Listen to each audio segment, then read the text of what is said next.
uSherperd Bushiri nenkosikazi yakhe uMary balifulathele eli baya eMalawi bengabhungisanga. Esisibini singaphandle ngebheyile sithetha nje.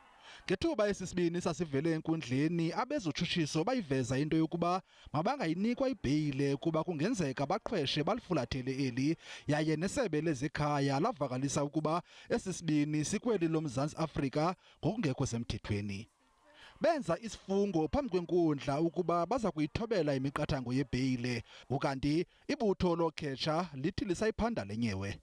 As per his bail condition and that of his wife, that they will make sure that they find at the station and then confirm that they are still in the country. Right. And when they did not do that, that's when we began with ascertaining as to what has transpired. And at this point, we are investigating the failure around them not complying with the court orders.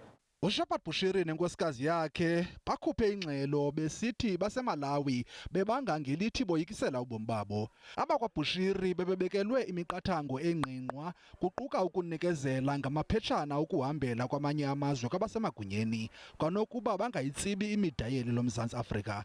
Kwingxelo bathi kubekho inzame eziliqela zokubabulala. Amagqwetha etyalike kaSherperd Bushiri angqinile ukuba esisibini simkile kweli, atsho esithi letyalike iza kuqhuba isebenza ngaphandle kwaso.